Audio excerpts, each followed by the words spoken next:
Halo, kami dari tim Dinas PU Penataan Ruang dan Perumahan Rakyat. Di video kali ini kami akan memaparkan bagaimana konsep survei dan pemetaan di daerah irigasi di Kabupaten Pasir, Provinsi Kalimantan Timur.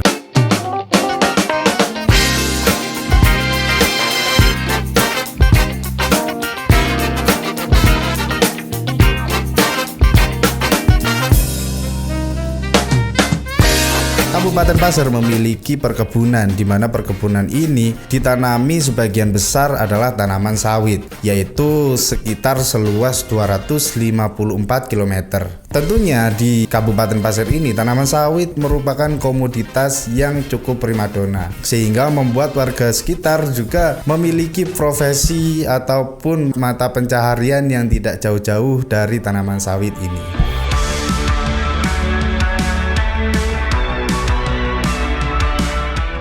Namun beberapa waktu lalu, perkebunan sawit di Kabupaten Pasir ini mengalami penurunan produksi dan semakin lama semakin menurun produksinya secara signifikan.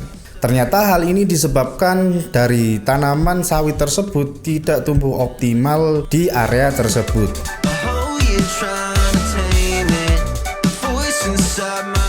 Nah, melihat kondisi itu, Dinas PU Penataan Ruang dan Perumahan Rakyat berencana mengganti tanaman sawit yang sudah kurang produktif ini dengan tanaman yang nantinya lebih produktif, mengingat luas dari perkebunan ini yang 254 hektar. Namun untuk bisa menentukan tanaman pengganti yang nantinya bisa subur di area ini, Dinas Penataan Ruang dan Perumahan Rakyat perlu melakukan survei terlebih dahulu. Survei ini bertujuan untuk mengetahui data dan juga kondisi dari area aliran irigasi maupun dari kemampuan aliran irigasi tersebut. Apakah nantinya mampu untuk mengairi tanaman jenis tertentu ataupun yang lainnya, sehingga diharapkan dengan data yang akurat tersebut bisa menentukan tanaman yang nantinya bisa tumbuh maksimal dan jauh lebih produktif.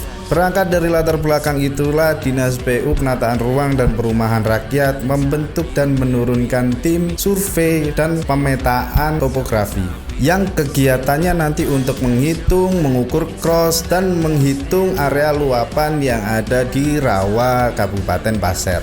Dalam survei kali ini kami melalui dua tahap, yaitu tahap pre-survei dan juga tahap post-survei. Pada tahap pre-survei meliputi tentang penentuan batas survei dari data survei yang sudah pernah dilakukan di survei yang terdahulu. Nah, setelah kita melakukan pre-survei, maka selanjutnya adalah melakukan post-survei, yaitu kita melakukan survei dan pendataan topografi di lapangan. Dalam survei topografi ini kita melakukan beberapa kegiatan.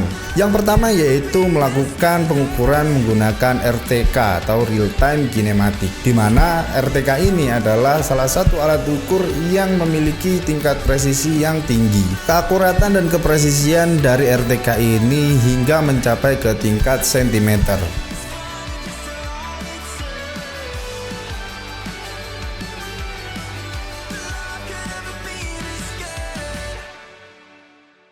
Nah, kegiatan kedua dari survei ini yaitu foto udara. Foto udara dilakukan untuk mendapatkan data secara visual yang jelas. Kami menggunakan drone deploy untuk mendapatkan gambar secara maksimal. Nah, sebelum kami melakukan foto udara, kami mempersiapkan dulu jalur atau area mana saja yang akan diambil foto udaranya, agar nantinya proses pengambilan foto udara akan lebih efisien dan juga akurat.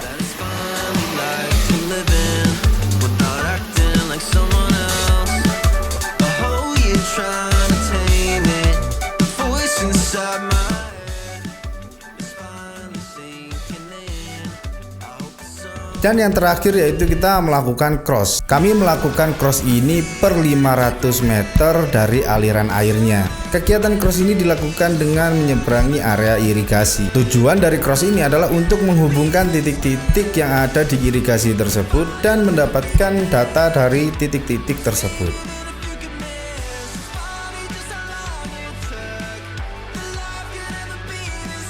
Nah, itulah ketiga kegiatan dari survei topografi yang kami lakukan. Nah, selanjutnya setelah melakukan survei topografi, kami langsung melakukan pemasangan BM. Dalam pemasangan BM ini kita melalui tahap pembuatan BM-nya terlebih dahulu. Nah, untungnya kami dibantu oleh tenaga kerja warga sekitar, sehingga memudahkan kami dalam pengerjaan dan pemasangan patok BM ini. Nah, dalam proses pengambilan data dan survei ini kami memakan waktu 2 minggu di lapangan.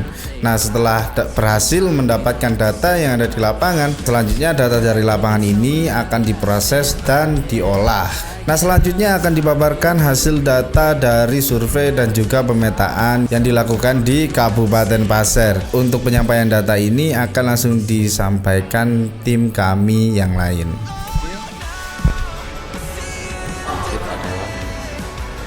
Oke, saya akan menjelaskan beberapa hasil dari survei tim ukur kemarin yang ada di perkebunan sawit di Labuan Pasir. Untuk yang pertama, kita masuk ke topografinya. Nah, dalam topografi ini kita bisa melihat untuk daerah elevasi yang tinggi ataupun daerah elevasi yang rendah dari garis-garis kontur. Jadi di sini bisa kita lihat untuk daerah sini elevasinya ada di 30 meter dari muka air laut. Terus untuk daerah sini bisa kita lihat. Nah, di sini ada elevasi 15. Jadi di sini lebih rendah daripada yang atas tadi. Terus untuk situasinya, daerah sini ada perkebunan dengan kode hedge seperti ini. Terus yang di sini ada jalan. Yang ungu ini adalah jalan. Jadi untuk yang kuning ini adalah salurannya. Jadi yang kita ukur itu ada beberapa aspek, yaitu yang pertama daerah kebun sawitnya, dan yang kedua daerah salurannya. Nah, daerah kebun sawit ini mencakup keseluruhan area atau keseluruhan wilayah. Untuk boundary-nya ada di tepi-tepi sini. Ini adalah boundary dari pengukuran kita, yang bagian paling tepi-tepi sini. Terus untuk BMCP di sini sudah ada terdeskripsikan. Jadi untuk yang di daerah sini CP11 dengan ketinggian plus 1,94 meter. Nah, titik elevasi ini berdasarkan elevasi tinggi muka air. Jadi di sini untuk BM dan CP itu dideskripsikan seperti itu. Jadi di sini ada yang tingginya sampai 6,51. Di sini untuk yang di daerah dekat-dekat muara sini ada yang 5,78. Ada yang elevasinya 3,87. Jadi kita memasang BMCP ini berdasarkan titik yang aman di daerah tepi-tepi saluran tersebut. Jadi bisa jadi elevasinya tidak sama dengan garis atau jalan long yang kita ukur kemarin. Jadi agak menepi sedikit tergantung situasinya atau tergantung daerah berkonturnya. Jadi seperti itu. Untuk hulu dan hilirnya, kita mulai hulunya itu dari sini, dari yang paling elevasi tertinggi sini. Ini daerah hulu, daerah atas ini, daerah utara ini termasuk daerah hulu. Nah, untuk hilirnya itu ke Sungai Besar. Nah, di daerah sini ada Sungai Besar. Daerah sini ada Sungai Besar. Jadi buangan dari air-air tersebut, buangan air dari kebun-kebun sawit di atas itu arahnya ke Sungai Besar tersebut. Tapi ada momen di mana ketika Sungai Besar ini meluap, itu kebun-kebun sawit yang ada di dalam situasi ini akan ikut terdampak. Jadi dampaknya itu genangan air yang masuk ke dalam kebun-kebun sawit ini ikut meninggi juga. Jadi seperti elevasi yang ada di beberapa tempat ini, contohnya kayak di sini. Nah, di sini tergolong rendah elevasinya. Kenapa? Karena di sini daerah persawahan atau perkebunan. Jadi elevasi di daerah sini relatif rendah. Terus untuk yang di daerah sini, nah daerah sini ini relatif tinggi, jadi kurang lebih rata. Untuk elevasinya masih mirip-mirip dan rata-rata dengan tinggi sungai besar tersebut. Jadi seperti itu kondisinya. Terus untuk hasil berikutnya ada cross section.